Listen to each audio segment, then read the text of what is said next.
जनगणनेत ओबीसींसाठी स्वतंत्र रकाना नसल्याच्या मुद्द्यावरून गोंदिया जिल्ह्यात ओबीसी समाज आक्रमक झाला आहे.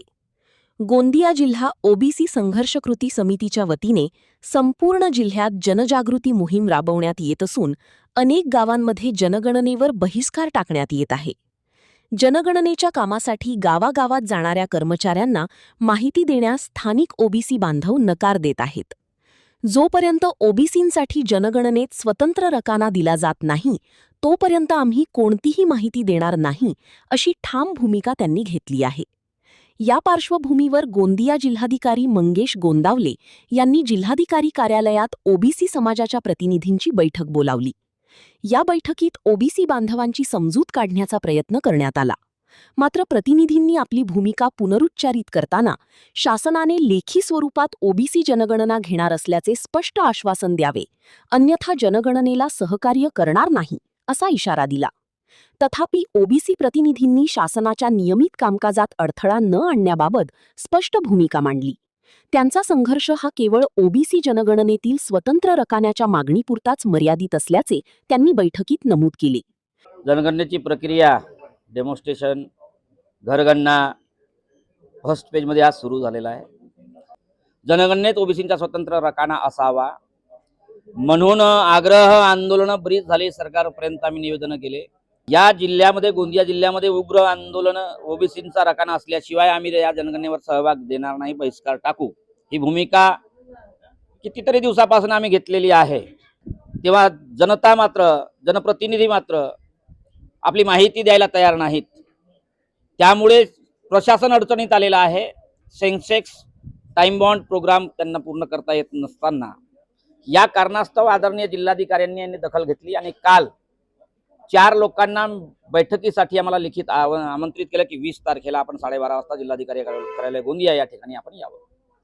पण मी स्पष्ट आपल्या माध्यमातून हे त्यांना सांगितलं की आम्ही 4 माणसं मीटिंगला येणार नाहीत.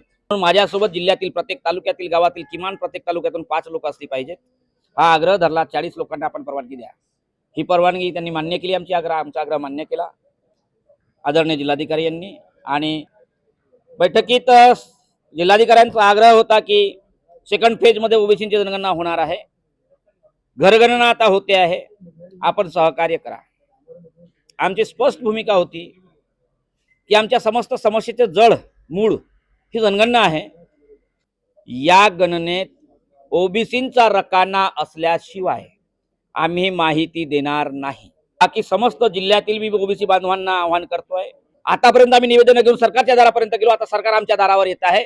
आम्हाला काय करायचं तो निर्णय आम्हाला घ्यायचा आहे. माझी माहिती ओबीसी म्हणून घेत असाल तरच माहिती द्या, अन्यथा बहिष्कार टाका. हेच आवाहन मी समस्त जनतेला करतो.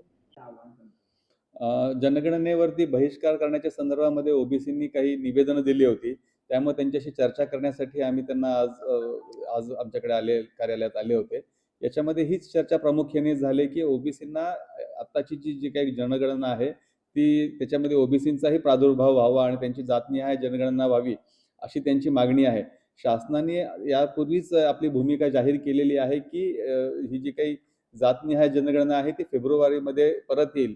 परंतु त्यांचं असं म्हणणं आहे की आम्हाला हे असं लिखित स्वरूपामध्ये जर आम्हाला शासनाने या संदर्भात जर एक आश्वासन दिलं तर आम्ही या जनगणनेत सहभागी होऊ. तर त्यांची अशी विनंती आहे की त्यांची जे काही त्यांची जी काही मागणी आहे ती आम्ही शासनापर्यंत पोहोचवावी आणि शासनाकडून त्याचं उत्तर घेऊन त्यांना द्यावं अशी त्यांची मागणी आहे. तर आम्ही त्या संदर्भामध्ये शासनाला निवेदन त्यांची पुढे पाठवून त्याच्या संदर्भामध्ये पुढची कार्यवाही करू. परंतु आमची जनगणनेची कार्यवाही मात्र सुरू राहील. आम्ही त्या लोकांनाही सांगितले की जनगणना करणारे जे काही कर्मचारी आहेत ते शासकीय कर्मचारी आहेत. त्यांच्या कामात कोणीही कृपया अडथळा आणू नये, त्यांना जे सहकार्य करावं असे आम्ही त्यांना आवाहन केले. Sunil Kawale, the sting operation news, Gondia. The sting operation news, सत्याचे दुसरे नाव, अन्यायावर लेखणीचा घाव.